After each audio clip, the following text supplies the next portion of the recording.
Hi, my name is Guy Smith and I'm honoured to be President of the Alberta Union of Provincial Employees.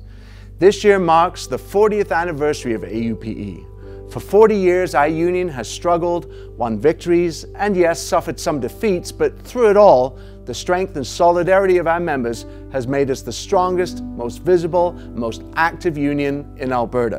In the 12 months since we last gathered at Convention, there have been a lot of developments. For the first time in our history, we have not been locked in a pitched battle over public services and our members' rights. At the same time, we have had to engage with government, employers, and our members in different ways. Unfortunately, in Alberta, we are in the midst of another economic downturn, and that has had and will continue to have an impact on bargaining. Contracts that appropriately value the work our members do have been harder to negotiate, and a change in government doesn't necessarily mean that next year's bargaining for our members in government services, in healthcare, education, or boards and agencies will be any less challenging.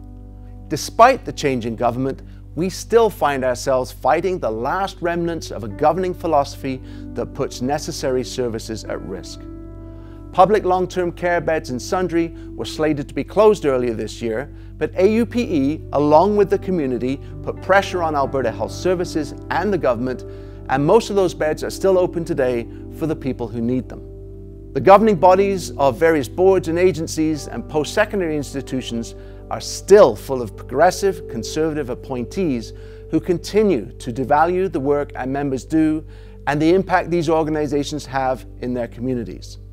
Athabasca University is a prime example, where the Board of Governors seems intent on shutting down or moving the university, not on coming up with solutions that will keep the university viable and headquartered in Athabasca.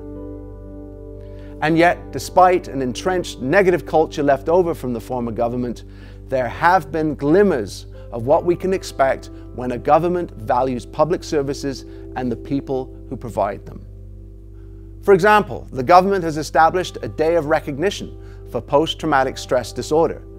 A review of the Workers' Compensation Board is in progress, and we are hopeful that presumptive PTSD coverage will soon be extended to our frontline workers in healthcare, corrections, and social work, among many others.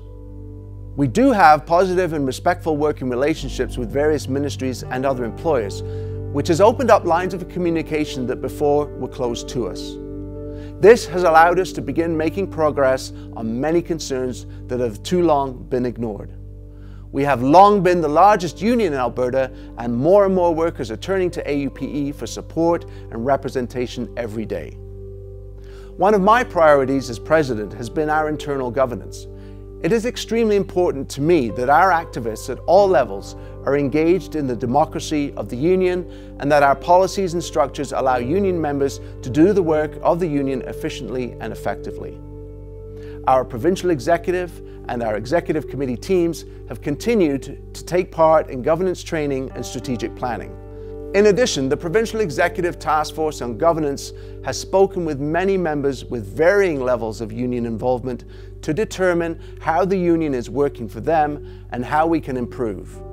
These efforts have yielded many great insights and recommendations, some of which will be debated this year at Convention. If the past has taught us anything, it is that the future will be full of challenges. We can't predict what all those challenges will look like, but we know we'll be prepared. The lessons we've learned have prepared us to take on even larger challenges in the years ahead. This year's convention is a signpost on our long road. It points back to our colourful history and it looks forward to a stronger future. I am proud to be your president as we reach this important milestone. And here's to the next 40 years.